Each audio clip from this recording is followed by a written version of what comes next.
Want to speed up your language learning? Get access to all of our best PDF cheat sheets for free. Just click the link in the description and sign up for your free lifetime account right now. Top 25 intermediate Italian phrases. These are intermediate phrases that you can use in everyday life. You can use them when you travel, at work, or for your studies. They are for asking and answering questions. So, after you learn these phrases, check out the link in the description where you can make an account at italianpod101.com and practice your Italian even more. Alright, let's get started! Vorrei andare a... I'd like to go to... Vorrei andare a... I'd like to go to... Vorrei andare a... Vorrei andare a... C'è un bancomat qui vicino? Is there an ATM nearby? C'è un bancomat qui vicino? Is there an ATM nearby? C'è un bancomat qui vicino? C'è un bancomat qui vicino? Per favore, dimmi di più su... Please, tell me more about... Per favore, dimmi di più su... Please, tell me more about... Per favore, dimmi di più su...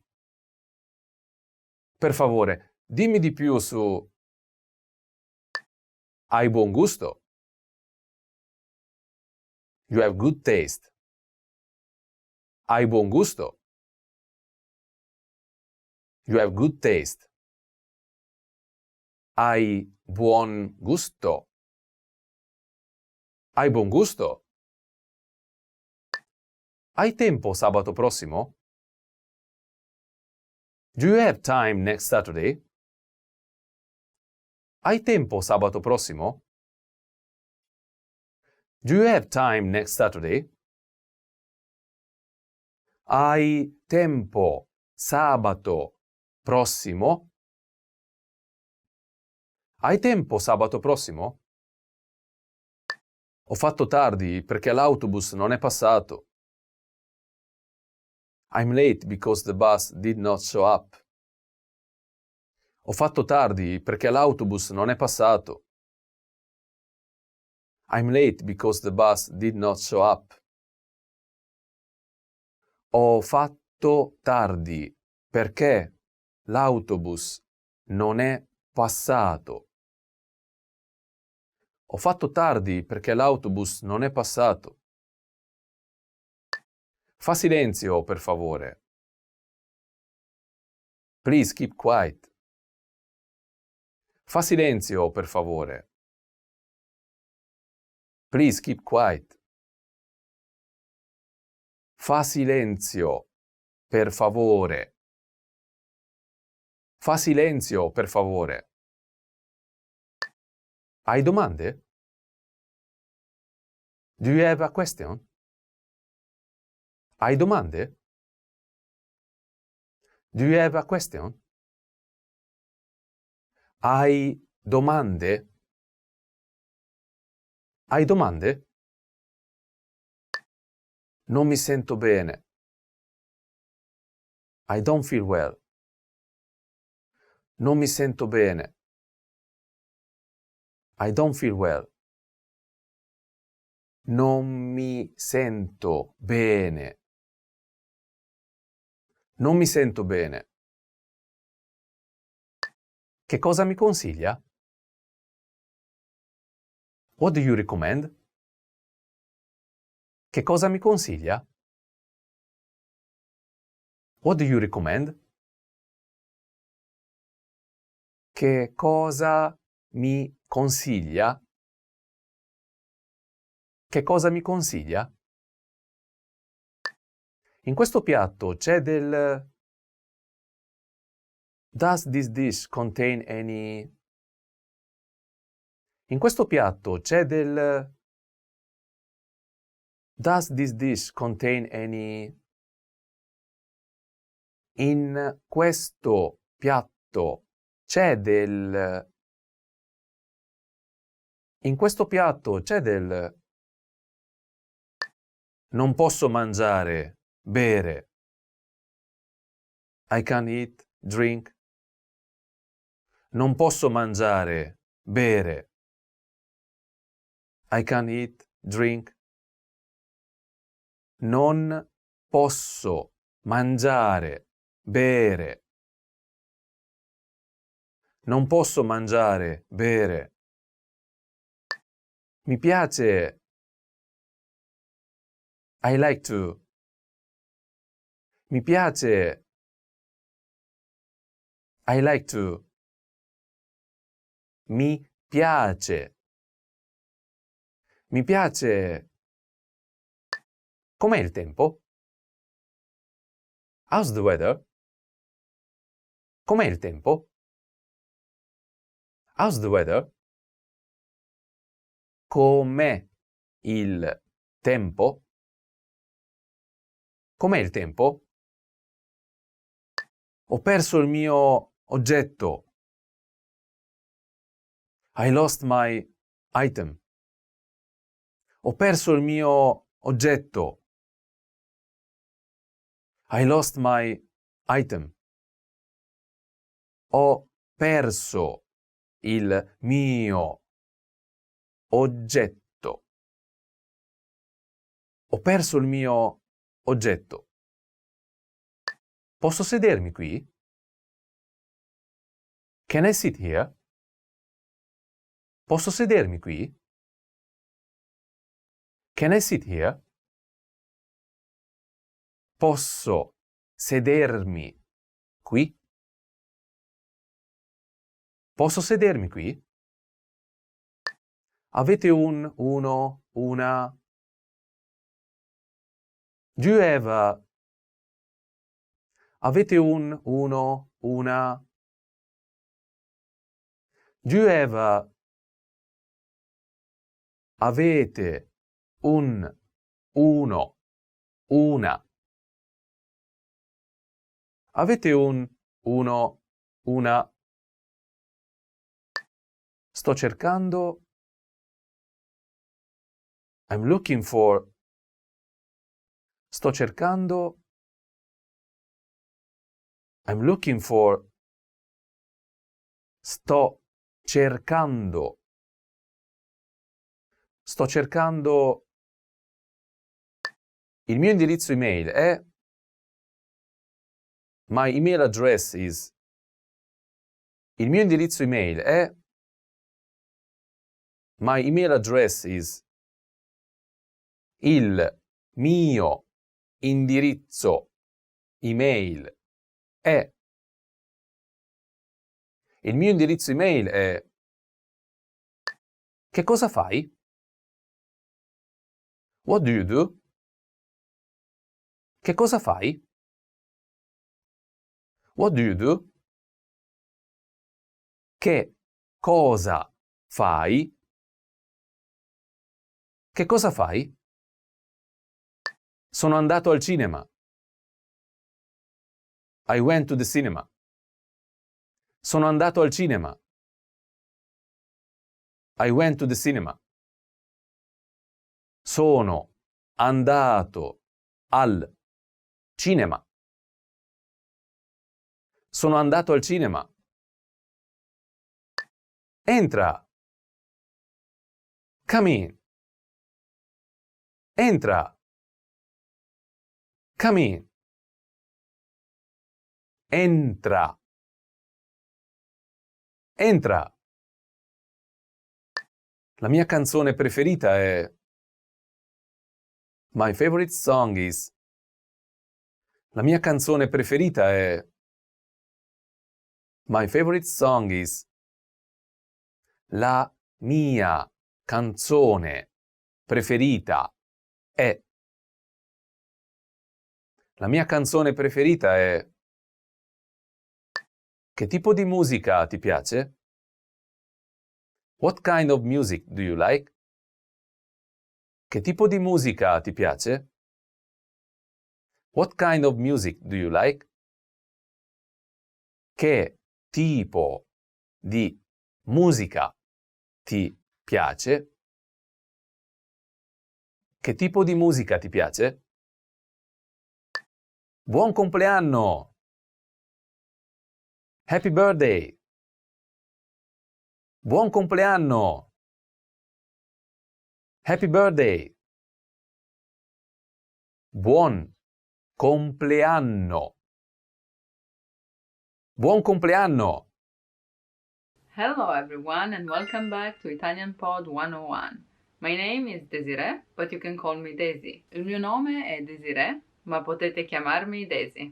In this video we're gonna learn together how to say hi in Italian, so Italian greetings. I saluti. I saluti. The easiest one that you probably know already is ciao. Ciao, which just means hi, hello. You can say that to people that you meet for the first time or people that you meet on the street and you're just talking. But if it's someone like your teacher or your future boss, you may want to be a bit more formal and say buongiorno, buongiorno, good day, if it's day, if it's daytime. Usually, okay, in theory, it's supposed to be fine until 1 p.m., from which then you switch to buon pomeriggio, good afternoon, or buonasera, good evening. Business that are kind of conservative, like maybe old shops with people that sell traditional products, they would switch to buonasera immediately after 1 p.m., even if it's still like bright outside, and don't use the buon pomeriggio in between. But yeah, it's just a formal way to say hi. Sometimes instead of buongiorno, you will hear buondì, where di means giorno. It's still formal though, so don't worry, you can use that. I like it more. It's more like, hey, buondì. I don't know, I really like the accent at the end, maybe. That's why. Sounds more cheerful to me. Buondì. Of course, you can go with the hey or hela, which doesn't need to have a real Italian word in that, so it's easy. But I would say that if you say hey, you feel like you need to say the name at least of the person that you know, because that's informal, right? To just say hey, and it's not something that you can use with your teacher again. So maybe you need to go like, hey, Julia, long time no see. But if you don't remember the name, something really, really useful and that you will hear sometimes is hey, carissimo, or hey, carissima, or cara, caro, which is just like dear. And carissimo is just like, oh, extra dear, like, you know. Of course, it's something that you use with someone that you know already. So if it's people that you have never seen before, just stick to buongiorno and you'll be fine. Don't forget though that on the phone, you don't start with ciao or buongiorno or your name, but you say pronto, pronto, which literally means ready. So you just pick up the phone with pronto, then I'll go with ciao, sono Daisy. Oh, carissima, come stai? And the reason why we say pronto is because we kept it from when we used like services to connect people. Like, you know, when technology wasn't where it is today, we had to go through switchboards and operators that would connect people from one side to the other, right? The guy in the middle would ask the one and the other if they were ready. So they said ready, ready, and then they were connected. So the first thing that you heard was pronto, and that's why we still use pronto. I know that in English it's common to say things like how are you, fine, fine, like even to people that you don't know, like in the shop. In Italian we don't really do that, like not in shops, for example, with people that you have never seen before. But we do use that when we meet people that we know already or when we are introduced to someone new. And in that case you can say come va? How are things going? Come stai? How are you? Or tutto bene? Everything's fine? Which, yeah, works kind of the same, but don't say that in shops. Continuing our journey through the day, after buonasera, which is good evening, there is buonanotte, so good night, but we don't say that when we meet. It's only when we say goodbye, okay? So buonanotte is just like good night, like you're sure that the other person is just going home and sleeping, okay? Because otherwise it's buona serata, so like have a nice night from here on, or buona giornata, have a good day from here on. Of course, you don't have to go so specific. You can just say ciao ciao as a goodbye, or arrivederci, just goodbye, or see you soon, a presto, a presto. And yes, sometimes you will hear ciao even 3 times or more, especially on the phone, because we want to fill the time up until we actually put it down. So we're gonna be like ciao, ciao, ciao, ciao, ciao, ciao, ciao, ciao. And yeah, there are people that go on forever. So that's also something that you could hear. Also, don't forget that for us, it's common to kiss on the cheeks when we meet someone. Not for the first time. In that case, we would just go for a handshake. But actually, even when you say goodbye after you spend some time together, even if it was for the first time, it's fine to kiss on the cheek. And it's usually 2 kisses, not 1, not 3. Some people do just 1 or 3, but that's not the standard. The standard is 2.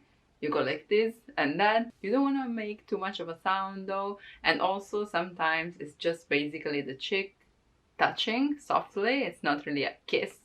That's something I wouldn't do, especially with people that you don't really know. So yeah, keep that in mind. So we just go like, hey, ciao. And that's it. Especially girls, we do that a lot. But men do that too. Like girl, girl, man, man, man, girl. Everyone.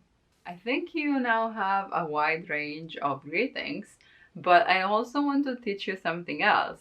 When you hear something like say ciao, like that, it's not really a greeting, it's more like yeah, sure, whatever, kind of. So keep that in mind too. And the same goes with buonanotte. Since, as I told you, it's not something that you say when you say goodbye, it may be used to say and that's it. For example, let's say I don't really know which bag to buy and I have been discussing it with my friends for so long. I'm like, the red one or the black one? Oh, I don't know. And at some point I just go like, okay, you know what? I'll buy the black one and good night. Okay, you know what? Compro quella nera e buonanotte. Which means we will not talk about this again. That's it. That's the end. It can be really convenient and funny to use. Like, I decided to do that e buonanotte. Ho fatto così e buonanotte. So, to sum up, we have ciao, hey carissimo, or hey cara, carissima, buongiorno, buon pomeriggio, buonasera. If you don't want to decide which one to use between buongiorno, buon pomeriggio, or buonasera, you can also use salve, which is another formal way to just say hello. Salve. Arrivederci, or a presto, or buonanotte at the end. Hi guys, welcome back to Italian Pod 101. My name is Desiree, mi chiamo Desiree, but you can call me Daisy. Ma potete chiamarmi Daisy. And in this video we're gonna learn together numbers in Italian. I numeri. I numeri. For the first 10, the most important ones, I'm gonna try to give you examples or anyway way of sayings in order for you to remember them in an easier way. First of all, we have uno, which is 1, as in like say il numero uno. You are the number 1, like you're the best. Due, 2, a thing that Italians like a lot, chatting, fare 2 chiacchiere. Literally, to have 2 chats basically means to chit-chat, so to talk a bit, hopefully in front of a coffee. And then, of course, non c'è 2 senza 3. There's no 2 without 3, so 3 is 3. Quattro. If you remember 2, due, with 2 chiacchiere, then add fare 2 chiacchiere a 4 occhi. 4 occhi, so 4 eyes, right? Means let's talk, just me and you. A 4 occhi. 5, 5. Let's say the 5 senses, I 5 sensi. The hardest thing to pronounce in this word is que, cinque, because there's the You have to stop a moment before adding que, because otherwise cinque, no. Cinque, take your time to pronounce it slowly, and then it will come more natural. Sei, 6 is what high school students want, because in Italy, 6 is what you need to pass an exam, which is evaluated on a scale out of 10. Sette, 7. We say sudare 7 camicie, so to sweat 7 shirts, means that you're really trying and that you're really putting effort into it. Then we have otto. If you remember quattro, which is 4, we say fare in 4 e 4 8, which means to do something in a really quick way. It's something really fast. 4 e 4 8, literally 4 and 4, 8. 4 e 4 8. 9. Il lavoro inizia alle 9, because usually that's when people start working in the offices, right? 9. And then we have 10. 10. Let's see. Italy, soccer, there's the goalkeeper, and 10 giocatori, 10 players. 10. Now, 10 is a really important sound to remember, even if you don't remember how to say that. When you hear that, you know that it has something to do with numbers from 10 to 19. Because in the next 9 numbers too, even if you don't hear the word 10, there is dici or dicia, which means it has something to do with 10. In fact, for 11, the word is undici. Undici. Then we have dodici. 12. 13 is 13. 14. 14. 15 is 15. This Q is again like in cinque. It's in 15 too. 15. 16. 16. Until this point, the part that refers to 10 was at the end of the word, but from 17 to 19, it shifts to the beginning. So, 17, it's 17. 18, it's 18. And 19 is 19. And as I said, till here, you probably just have to learn them by heart. But from now on, things get easier. So breathe again, it's gonna be better. Because we have 20 as 20. From there on, you just add one of the decimal numbers that you already know. So 20 and uno becomes 21. Just because when we have two vowels together, one goes away, right? So 20 and uno becomes 21. But then you just say 22, 23, 24, 25, 26, 27. Then again with otto, which starts with a vowel, is 28 all together. So not 20 and 8, but 28. And then 29. And you can work with this with the next numbers too. Like 30 is 30. Be careful with 33 because it gets tricky. It's 33. 40 is 40. And it's easy to remember that it comes from quattro, right? Quattro becomes 40. While 5 becomes 50. So 51, 52, and so on. Then we have 60 for 60. 60. I know this is a bit tricky, but you just have to stop the s sound for a bit. 60. And 70. 70. So in this case, it's not double S, but S and T. 70. 70. 80 is 80. It's easy to see that it comes from otto, 80. And 90 is 90. So from 9, which is 9, 90. And with hundreds too, it's easy, because once you know cento, which is 100, be careful because in Italian we don't say un cento, we just leave it as it is, cento, 100.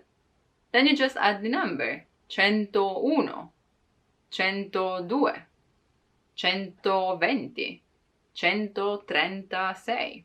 I'm just giving numbers here. And that's an important expression, because in Italian, when you say dare I numeri, so basically to say numbers, to tell numbers, to give numbers, literally, it means that you're a bit crazy, because you don't really know what you're saying. And here I'm just giving numbers. I'm just going out of my mind with random numbers. With the last number, 1000, 1000, 1000. Again, we don't say 1000, but just 1000. While if you want to say 2000, then it's 2000. And 1000 is very, very, very useful, because when we want to thank someone, we just say grazie mille. Thanks 1000, literally, but thanks a lot. Hi everyone, welcome back to Italian Pod 101. My name is Daisy, mi chiamo Daisy, and in this video I'm gonna teach you the days of the week in Italian. I giorni della settimana. I giorni della settimana. Where giorni is days and week is settimana. The days of the week in Italian, like in some other languages as well, take their name from planets. So an easy way to remember the days of the week is to think about planets. Don't think about the correct order though, because it's not the real one.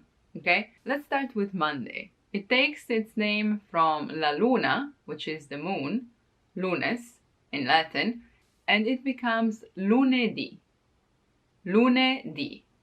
Keep in mind that di means day, so you will encounter this ending of the word for many of the days. Not all of them, but almost.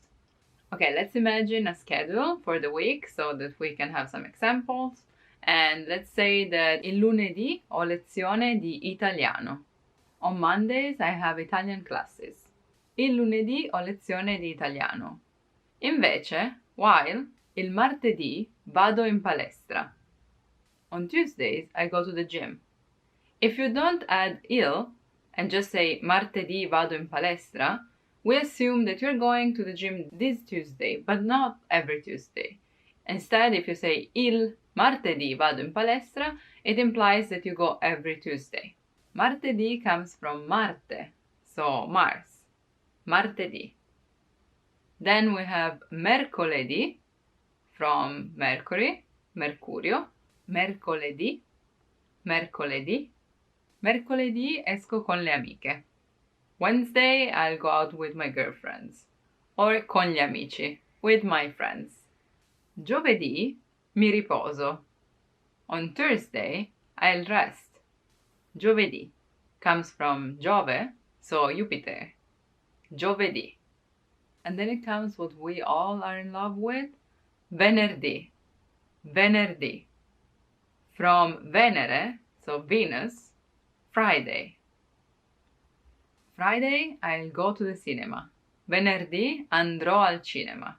Or il venerdì vado al cinema, if you go every Friday. So till here, ending with di, we have lunedì, martedì, mercoledì, giovedì, and venerdì. The 5 days of the week. Then it comes the weekend, and we have Saturday, sabato, sabato. Here there are many theories. So some people say it comes from the sun, or just from sabbatic, which is the Hebraic etymology. So let's just think about the planets from Monday till Friday, okay? From lunedì to venerdì. Then just remember sabato, as it is, and domenica too. Domenica is Sunday. Domenica. Il sabato faccio le pulizie. On Saturdays I clean. Or sabato vado a fare la spesa. On Saturday I buy groceries. While domenica dormo tutto il giorno. I sleep all day long. Dormo tutto il giorno. Some other words that are useful when talking about the days of the week are oggi, so today. Oggi è domenica. Today is Sunday. Domani, tomorrow. Domani. Domani è lunedì. Domani è lunedì. While ieri era sabato. Ieri, yesterday, ieri era sabato. If you want to say the day after tomorrow is dopo domani. Easy. Dopo means after and domani is tomorrow. So after tomorrow, as in English, dopo domani. Dopo domani è martedì. While the day before yesterday is not prima ieri, well, prima is before, but we say l'altro ieri. So the other yesterday, kind of like the other day. L'altro ieri. Also, when talking about days of the week, if you want to specify if it's this week or next one or the last one that just passed, we say questo martedì, this Tuesday. Actually, it's correct to say next Tuesday, il prossimo martedì, because it has to come, right?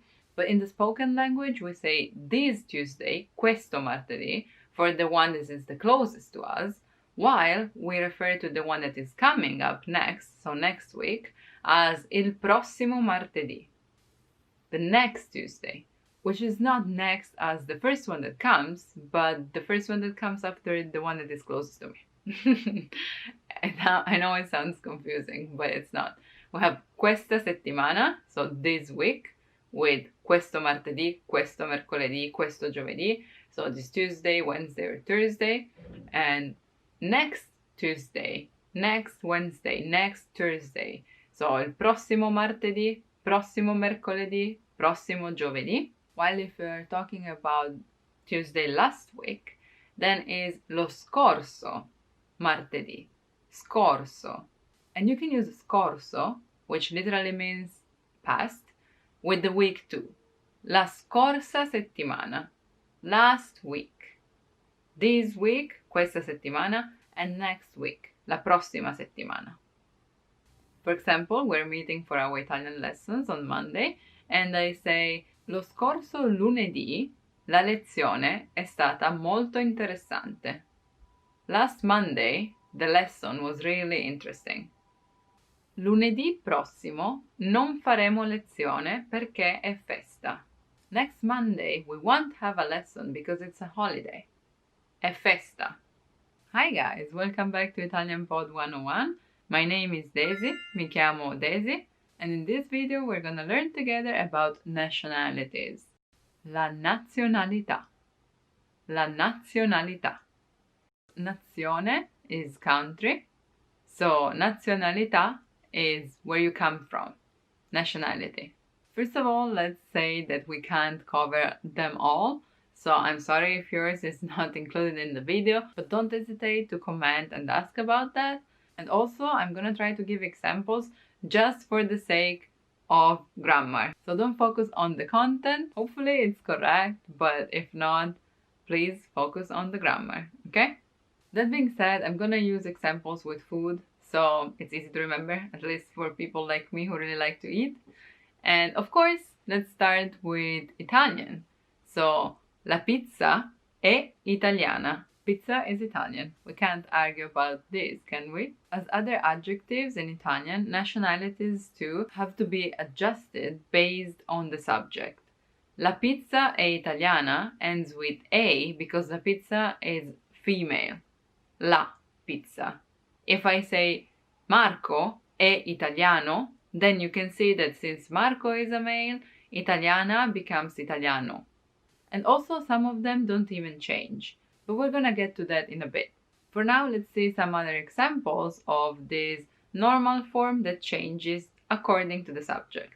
So from Italia, we have italiano or italiana. Then let's say la paella è spagnola.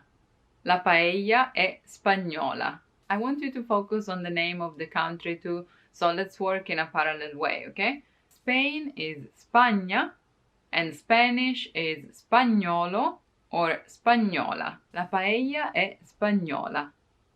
Juan è spagnolo. Juan is Spanish. Il kebab è turco. Il kebab è turco. Kebab is Turkish. Turchia is the name for the country. Turchia, Turco or Turca. Le piramidi sono egiziane. Pyramids are Egyptian. Le piramidi sono egiziane. Here I want you to notice that it's not only about she or he, but also about singular or plural, right? So piramidi, which is female and plural, goes with egiziane, while he is lui è egiziano. Lei è egiziana. She is Egyptian. And by the way, Egypt is Egitto. Egitto. Same works, for example, for Svizzero. L'orologio è svizzero. The watch is Swiss. Fun thing in this case is that the name of the country is the same as the female version of Swiss. So Svizzera, lui è svizzero, he is Swiss, or she is Svizzera. Svizzeri and Svizzere. This can be tricky, this Svizzere. Hope you're not from there because it's hard to say. I'm kidding. Then we have lo yogurt è greco. Lo yogurt è greco. From Grecia, Greeceland, Grecia. Lui è greco, lei è greca.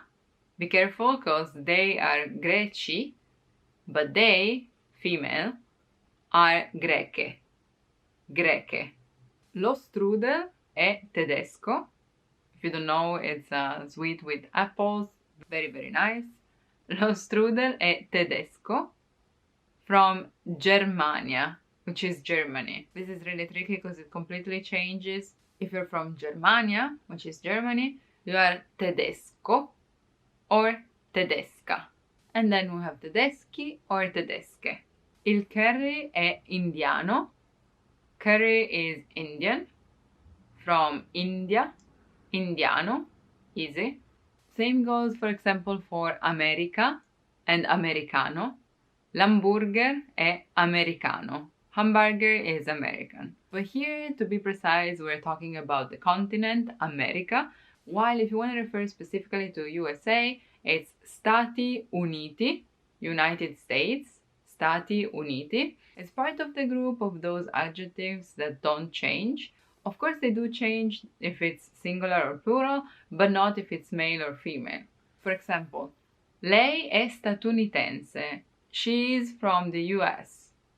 Lui è statunitense. He is from the US. Loro, they, sono statunitensi. It changes only if the subject is plural, okay? In the same group, we also have France, for example, Francia. La baguette è francese. Baguette is French. Baguette, by the way, is female, so it's like saying lei è francese, she is French. But even if I say lui è francese, francese doesn't change. While loro, they are francesi. Loro sono francesi. They are French. And even if it's just a group of female friends, for example, loro sono francesi. I ravioli sono cinesi. Dumplings are Chinese. From Cina, which is China. Cinesi or cinese, if singular. Le polpette sono svedesi. Meatballs are Swedish. I know they're not, but they're really famous there, right? So, svedese comes from Svezia, which is Sweden. Swedish is svedese. Lui è svedese, lei è svedese. Io sono svedese. It's not true. Giappone, giapponese. Il sushi è giapponese. Sushi is Japanese. Lei è giapponese. She is Japanese. La birra è irlandese. Beer is Irish. Irlanda is Ireland. So irlandese is Irish. Hello and welcome back to Italian Pod 101. My name is Daisy, and in this video we're going to talk about two verbs that sometimes make people confused, and those are andare and camminare. Andare, andare, camminare, camminare. First things first, andare, andare means to go, while camminare, camminare means to walk.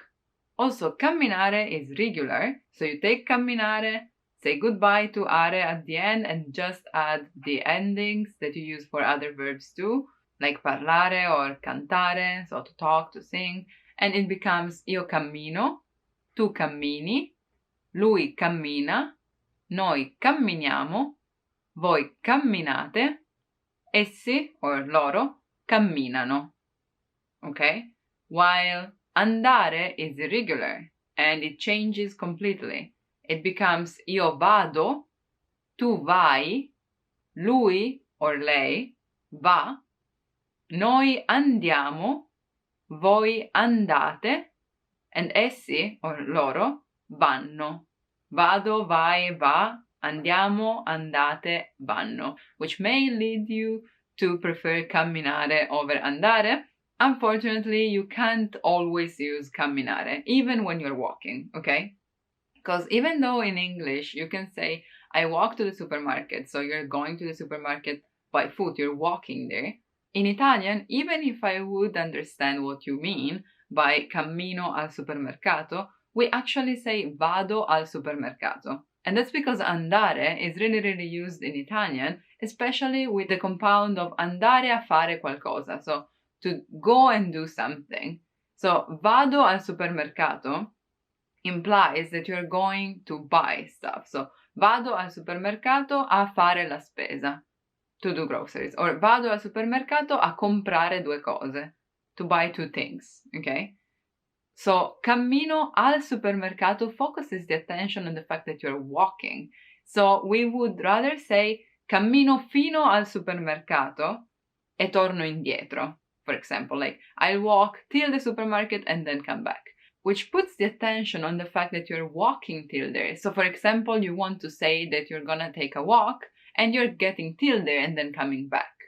So the point is not that you're going to the supermarket, it's that you're walking till that point. It doesn't have to be the supermarket, okay?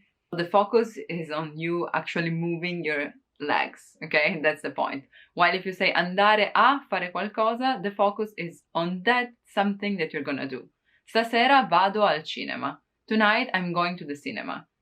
I don't say stasera cammino fino al cinema. Like tonight I'm walking till the cinema. That's not the point. The point is that I'm going to the cinema. While if I want to say that I'm gonna walk, and that's what I want to convey, I would just say vado al cinema a piedi. Andare a piedi. Going by foot, so by walking. Vado al cinema a piedi. And of course, camminare a piedi is something that you would never say because camminare is walking already, so you don't have to say that you're using your legs to do that. Unless you want to say cammino sulle mani, which is like walking on my hands, then in that case you have to specify, okay? Something that really sums this up is the example vado a camminare. So I'll go walking. I'll go and take a walk. Another way you can say that, which is a colloquial way, is vado a fare due passi. So I'll go take in English 2 steps, just to take a walk. Vado a fare due passi. In that case too, you would say, for example, vado a fare 2 passi fino al parco, till the park. Vado a camminare fino al parco. Let's take the example of the cinema again. And if I say stasera vado al cinema to my mother, tonight I'm going to the cinema, and let's assume she knows that my car is broken or something, she may ask me, how do you go till there? Come vai fino a lì? And I can say vado a piedi. So I'm gonna walk there, right? And she would say cammini fino al cinema? Are you gonna walk till the cinema? Vuoi che ti presti la macchina? You want me to lend you my car? And that would be really nice, okay? But yeah, to sum up, you don't put camminare together with hello everyone and welcome back to Italian Pod 101. My name is Daisy and in this video we're gonna talk about something pleasant, which is the verb piacere in Italian, especially the expression a me piace, mi piace, and me piace, which it's not correct. Let's say it straight away.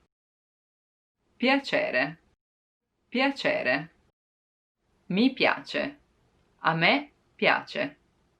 Even though generally the verb piacere is translated as to like, the real meaning, literally, is to be pleasing to. So for example, a me piace la pizza, yes, it does mean I like pizza, but actually means that pizza is pleasing to me. And that's why we use a me and mi, because that's the indirect object, the pronoun, right? A me piace la pasta. Pasta is pleasing to me, a me. And that's why then it becomes a te piace la pasta, is pasta pleasing to you? Let's go through the other pronouns together as well, but first let me say that saying a me or mi is the same, still the same indirect object pronoun, which is needed for the verb piacere, okay? So mi or a me piace is the same. A me piace la pasta, mi piace la pasta. But saying me piace la pasta is just not correct. Me piace is something that you may hear in the Rome area, because it's a dialect expression, okay? And it's completely fine if you want to speak the dialect. And of course, if you say that, I would still understand what you say, even though I'm not from Rome. But it's just not correct, okay? So just stick to mi piace or a me piace. And yeah, when you hear me piace, you know what it means, but you also know that it's not correct. So don't use that unless you're, I don't know, trying to impress someone from Rome, I guess. And also sometimes it's used in an ironic way. So yeah, just stick to the standard one, okay? That being said, mi piace la pasta, I like pasta. While ti piace la pasta is for you. So to you, pasta is pleasing. A te piace la pasta or ti piace la pasta.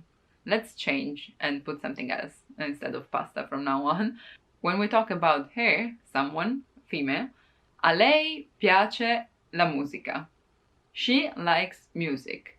Music is pleasing to her. If you go through this construction, it's easier to understand why we say that, but I know that it may take longer for you to say that, so you can also just learn the verb as it is.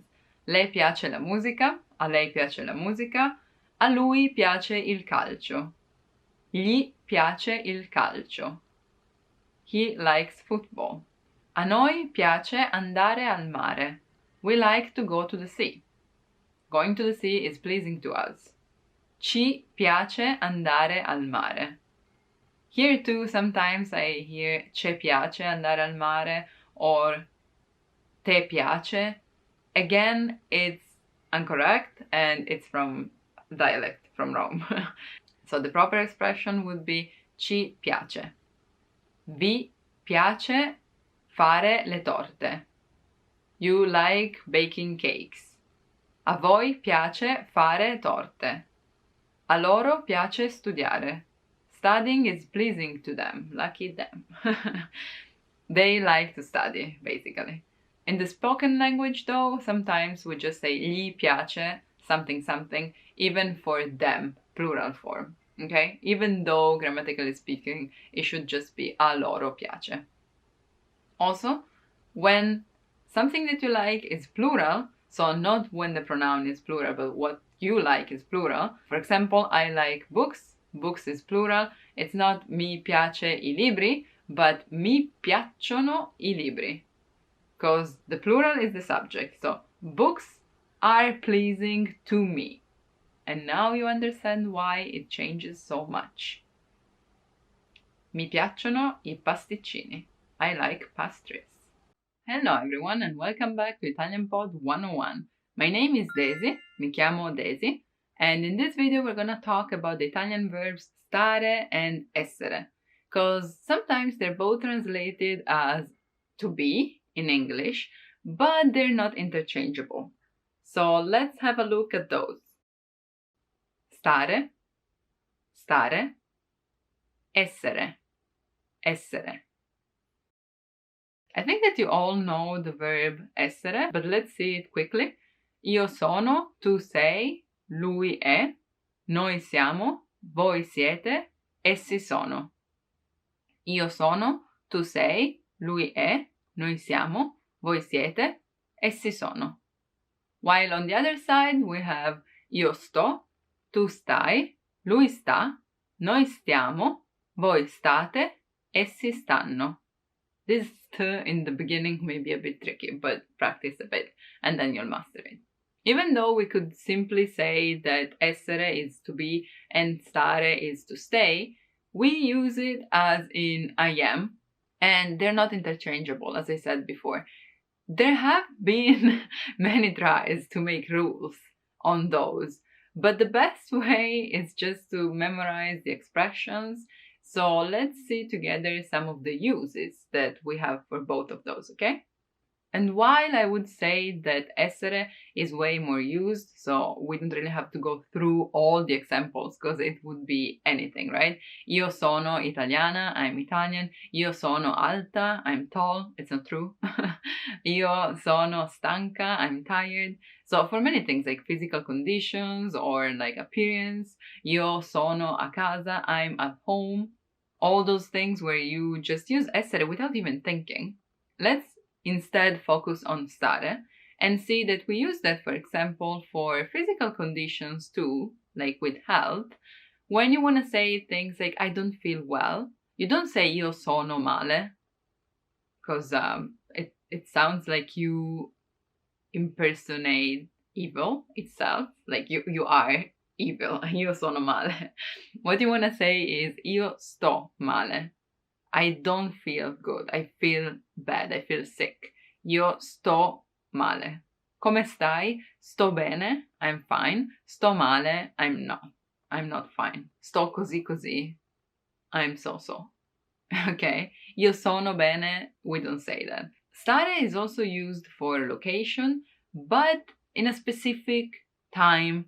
And I wouldn't say place because location could be anywhere, but yeah, for a specific time. For example, if I say io sto a casa stasera, means that I'm staying at home while there would have been the possibility that I wouldn't have. Wow. So same way as in English, if I say sono a casa, I'm at home, now implies that I may not be in 1 hour or so, right? While if you ask me what are you doing tonight and I say io sto a casa, implies that I'm gonna be at home the whole time, the whole night.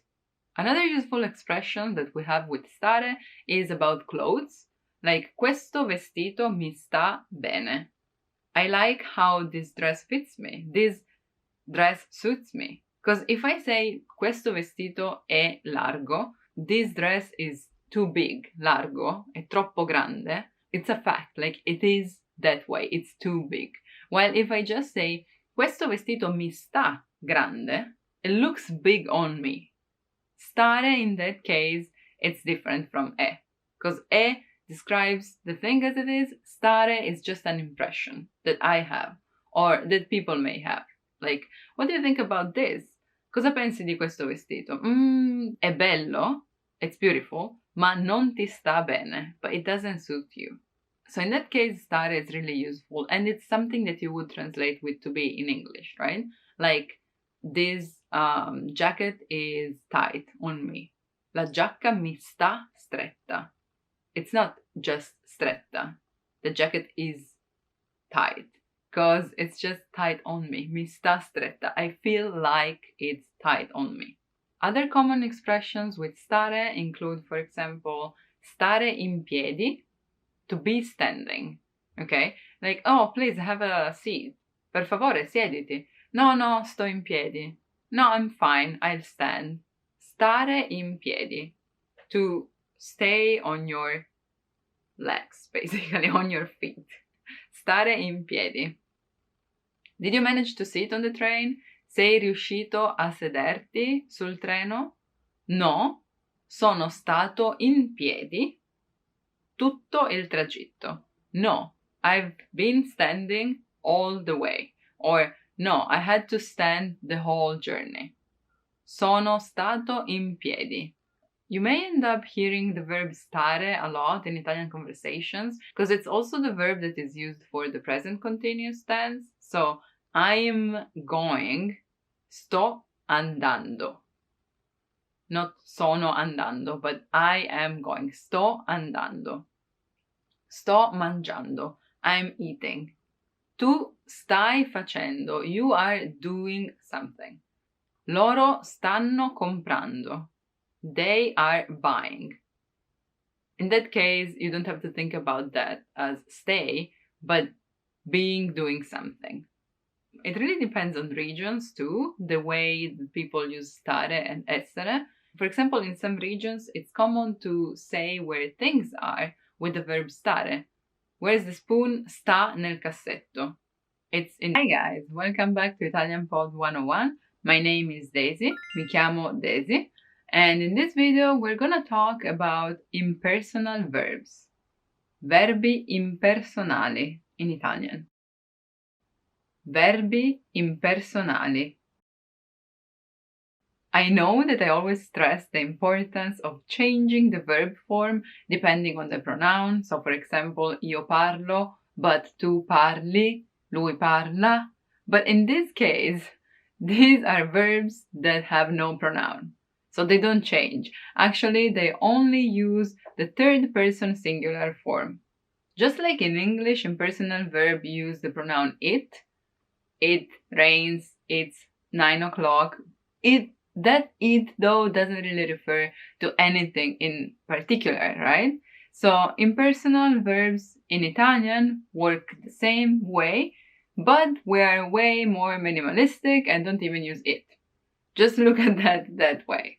For example, it rains, piove. It's raining, sta piovendo. There's no subject, no it even. There's just the verb, third person singular. There are some verbs that only have the impersonal form. Piove, it's raining. Nevica, it's snowing. Tuona, it thunders, it's thundering. When you need to put those verbs in the past form, the rule says that è, so essere, auxiliary, has to be used. È piovuto, it rained. È nevicato, it snowed. But actually has, so the verb avere is accepted too. Ha piovuto, ha nevicato. So you don't have to think too much about that, luckily, at least. There are some verbs, though, that have an impersonal use, but you know them as normal verbs. That's when things get tricky. But follow me. For example, fare. Io faccio una torta. I make a cake, I bake a cake. Lui fa una torta. Everything works, right? Same third person singular, but without any pronoun. Fa freddo. It's cold. Fa caldo. It's hot. Again, we're talking about weather conditions, so if you think about that, it's easy to think that it doesn't need the pronoun. A really common impersonal expression with the verb fare is fa niente. Fa niente. Meaning it doesn't matter. It literally does nothing. It doesn't matter. For example, oh, sorry, I promised you I would go, but I can't in the end. Scusa, ti ho promesso che sarei andato, ma non posso. Scusa, ti ho promesso che sarei andato, ma non posso. Ah, it doesn't matter. Don't mention it. Don't worry about it. Fa niente. Same example with non importa. It's not of any importance. It doesn't matter. Again, importare as in to matter. Anche se è caro, non importa, mi serve. Even though it's expensive, it doesn't matter. I need it. Non importa. It has no importance. Even when you're walking, for example, and someone bumps into you, and if they're nice, they're like, oh, scusa. You can be like, ah, fa niente. Doesn't matter. No problem. Now, when talking about impersonal verbs, we also have to talk about impersonal expressions in general, because basically you can make any verb impersonal. Same way as in English, someone would say, one has to blah blah blah something, or it is that blah blah blah, or you have to, but this you doesn't really mean you, Marco, but you in general, all the people, everyone should do something. we have the same expression with the word si that takes the place of the pronoun in the third person singular. For example, mangiare. Io mangio, tu mangi, lui mangia, right? He eats. If we don't use he, but si as a pronoun in this case, si mangia, it just becomes it is eaten or you eat. In Italy, si mangia la pizza. In Italy, people eat pizza. In Italy, pizza is eaten. In Italy, it is common to eat pizza. So it becomes an impersonal expression, really useful and rarely used. So let's look a bit more into it. Probably something that you've been using already, but without noticing, that is an impersonal use of a verb. Come si dice ciao in inglese? How do you say hi in English? Come si dice. That si is the impersonal form. So, how do you say? How is it said? How would people say? Impersonal use. Come si dice casa in inglese? How do you say house in English? In this case, how do you say house in Italian? Casa. Come si dice. If you don't really get the idea of an impersonal pronoun, it may be useful for you to think of it as people. Si beve, people drink. In Italy, people drink wine. In Italia, si beve vino. And like that, any verb can be converted into an impersonal expression. For example, si sa che gli italiani amano la pizza. Si sa, from sapere, to know, che gli italiani amano la pizza. It is known that Italians love pizza. This expression is really common when talking about rules or giving instructions, especially with the word non, so in the negative form. Let's assume I'm telling this to my kids. I'm giving them rules to follow. Non si scrive sui muri. Like, writing on walls won't be accepted. It's not. People shouldn't write on walls. You shouldn't write on walls. Another one. My mom will be so proud of me for remembering all the rules she gave me when I was a kid. But yeah. Non si gioca quando si mangia. You don't play when you're eating. But not you, only you. People in general don't do that. This is the rule. Non si gioca. Giocare. Io gioco, tu giochi, lui gioca. Si. Non si gioca quando si mangia. When eating. When eating, one should not play. When eating, you should not play. But yeah, jokes aside, to sum up, impersonal verbs are made with the third singular form of the verb, and some of them are impersonal only, while some of them are just made impersonal by the expression. And you can make every verb impersonal by using the pronoun si, always with third person singular. Hello everyone, and welcome back to ItalianPod101.com. My name is Daisy, mi chiamo Daisy, and in this video we're gonna learn together about months in Italian. I mesi dell'anno. I mesi dell'anno. I mesi dell'anno. Mese, singular form, 1 month. Mese. Mesi, plural form, months. Let's go through them together. The first one, of course, January. Gennaio. Gennaio. Gennaio è un mese molto freddo. At least in Italy, I would say. In Italia. Gennaio è un mese molto freddo in Italia. January is rarely called month in Italy. Febbraio.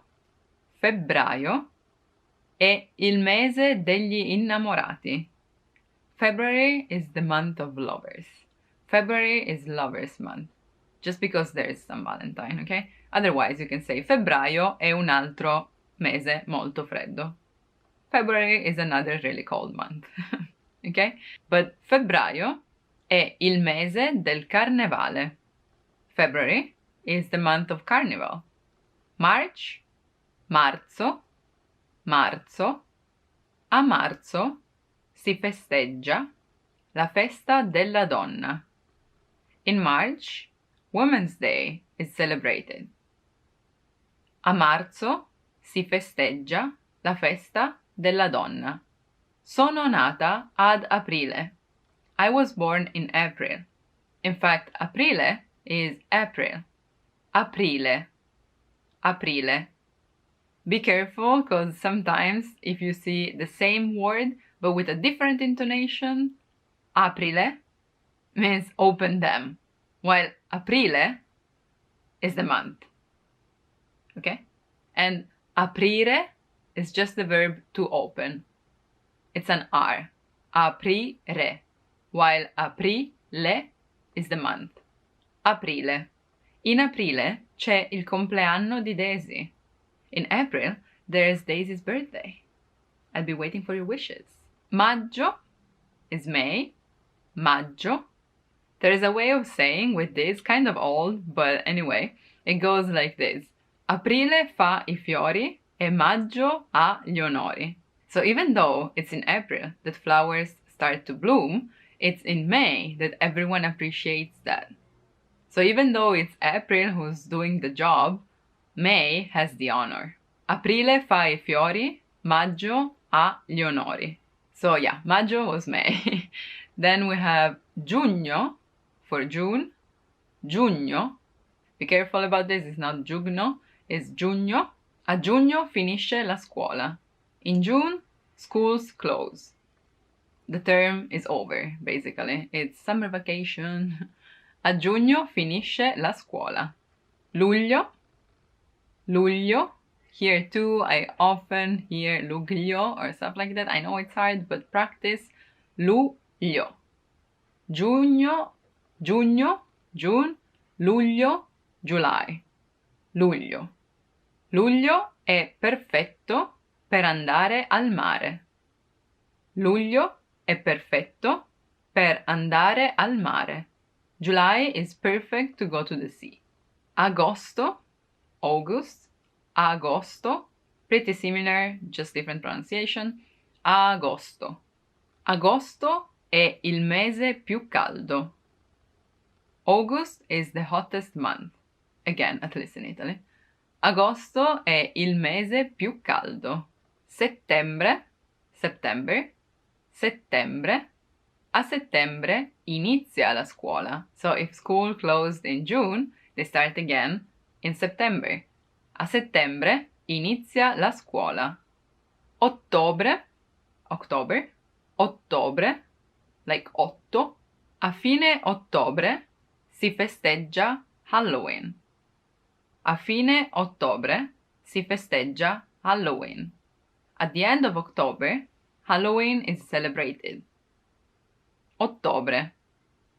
Then we have Novembre, Novembre, November. A novembre piove molto.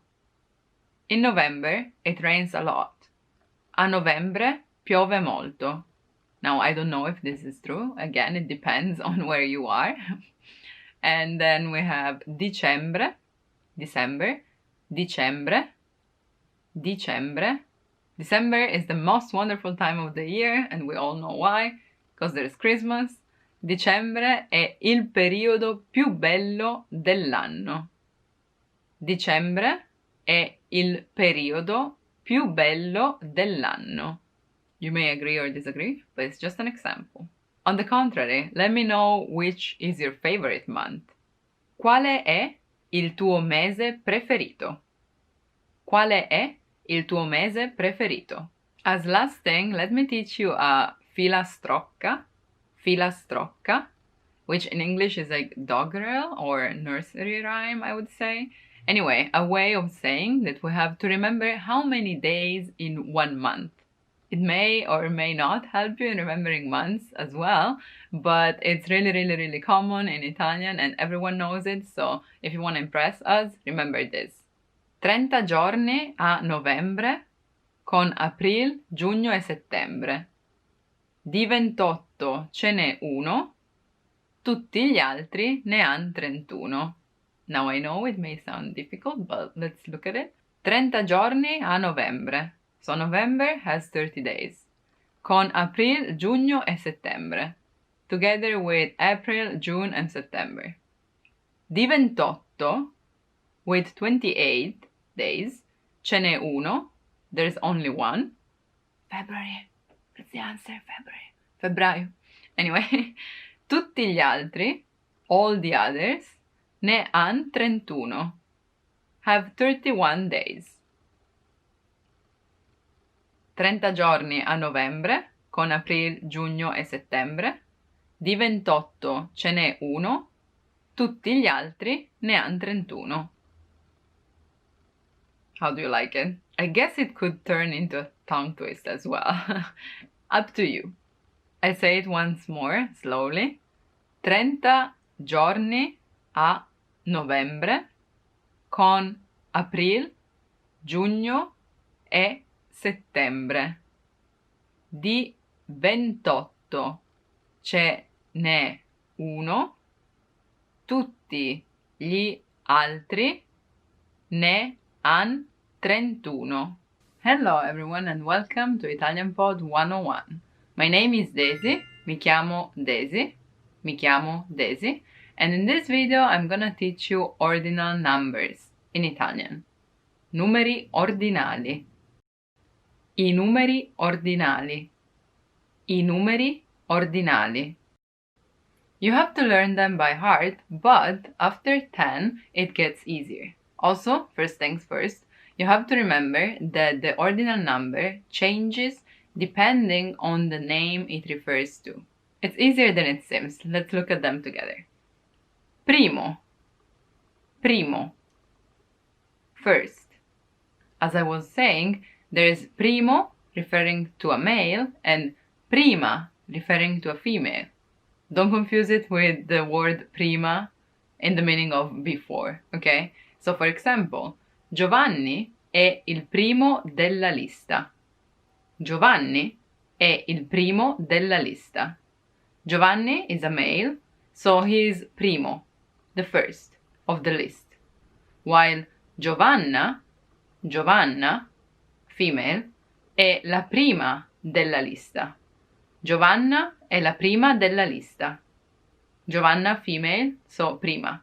So the ending changes depending on the noun it refers to. Second is secondo or seconda.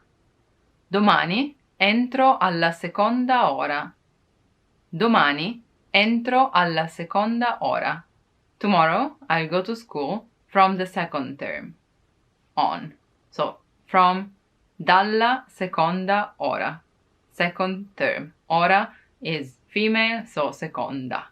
Otherwise it would be secondo. Third, terzo or terza. È la terza volta che dici la stessa cosa. It's the third time you're saying the same thing. È la terza, and that was me about the ordinal numbers changing at the end, but anyway, è la terza volta che dici la stessa cosa. It's the third time you're saying the same thing. Fourth, quarto or quarta. Quarto, quarta. Here, a common expression is sei partito in quarta, which literally means that you started with the fourth gear. So in English it would be you hit the ground running. So you really went for it, like you are into it. Sei partito in quarta. You started with the fourth gear. Quarta. Because marcia, which is the gear, quarta, marcia, is female. Okay? So even though the first three numbers are different from their cardinal version, uno, primo, due, secondo, tre, terzo, as you saw with quarto, so from quattro, from here on it gets similar, so it's easier to remember. From cinque, in fact, we have quinta or quinto. Mio figlio va in quinta elementare. Mio figlio va in quinta elementare. My son is, I don't know which grade would it be in America or in other countries, but 5th year of elementary school in Italy. Quinta elementare, because it refers to the class, right? Which is female. Otherwise, you would say quinto anno. Hai il sesto senso. From sei, sesto, or sesta. You have a sixth sense. Il sesto senso. Hai il sesto senso. Sorry for choosing both words with S. From sette, settimo, or settima. Domenica è il settimo giorno della settimana. Domenica è il settimo giorno della settimana. Sunday is the 7th day of the week. La domenica. Yay, when you can rest. From otto, we have ottavo or ottava. Agosto è l'ottavo mese dell'anno. August is the 8th month of the year. Agosto è l'ottavo mese dell'anno. While from 9, nono or nona. Nove is the cardinal one, nono is the ordinal one. Abito al nono piano. I live on the 9th floor. Abito al nono piano. And the last irregular one, from 10, decimo. Decimo or decima. And this is really useful because it's also used, for example, when you say 1/10, right? Un decimo. Questa collana dimostra un decimo del suo valore. Questa collana, this necklace, dimostra, shows, looks like, un decimo del suo valore. 1/10 of its value. So it looks cheaper than it is, right? Questa collana dimostra un decimo del suo valore. And from here on, it's easy. I mean, if you know the numbers already. 11, so 11, becomes undicesimo, 11th. Undicesimo. 11 plus esimo. Undicesimo. 12, dodicesimo. 13, tredicesimo. And like this you go on and on. 20, ventesimo. 21, ventunesimo. 22esimo. Trentesimo. Quarantesimo. Cinquantesimo. Sessantesimo. Settantesimo. Ottantesimo. Novantesimo. Really important if you like soccer, because it's the 90th minute. Novantesimo minuto, okay? And centesimo, which is really important because it's 1 cent, basically. That's what you use when you pay. Un centesimo. 2 centesimi. And so on until mille, millesimo. Millesimo. 1000th. Un millesimo di secondo. A millisecond, right? Millesimo. Hi everyone, welcome back to Italian Pod 101. My name is Daisy. Mi chiamo Daisy. Mi chiamo Daisy.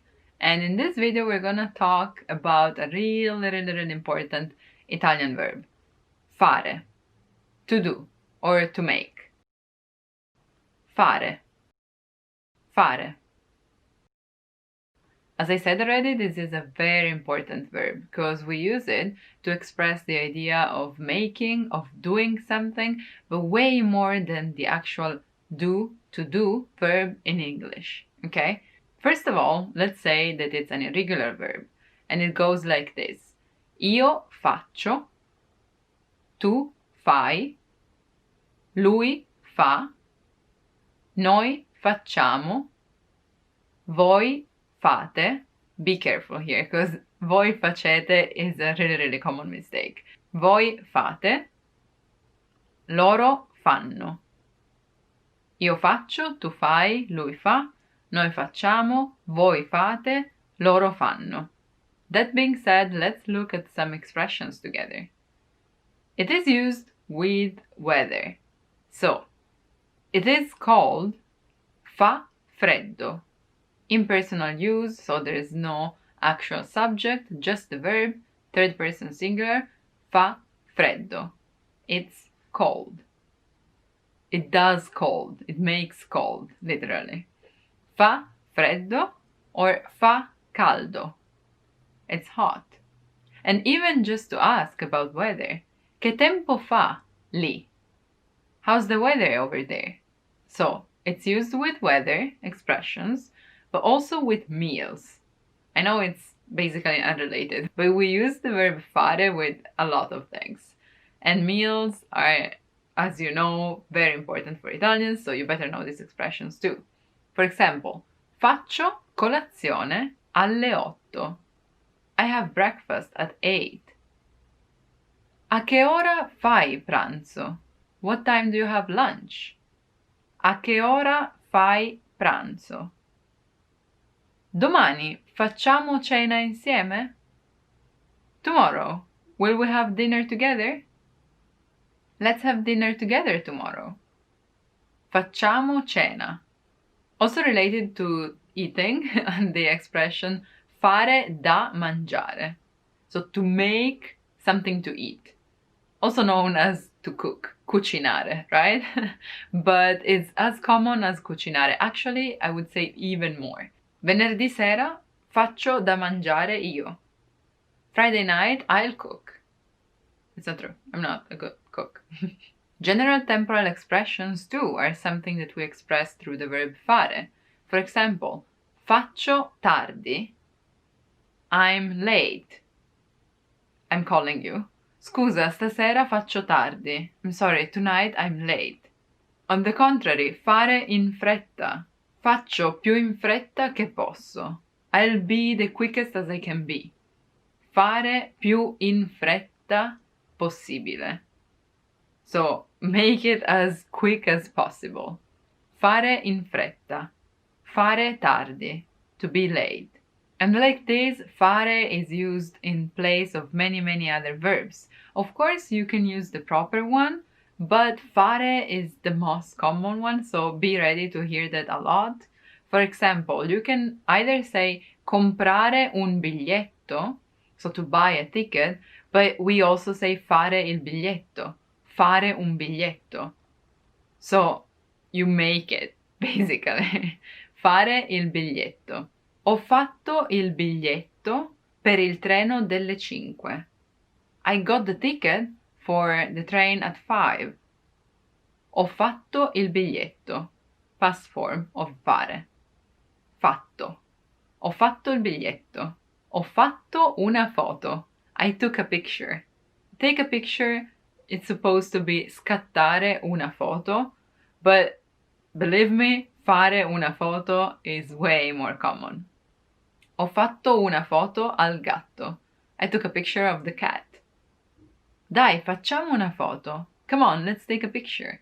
Facciamo una foto. Some others include fare un viaggio, to take a trip. Fare una domanda, to have a question.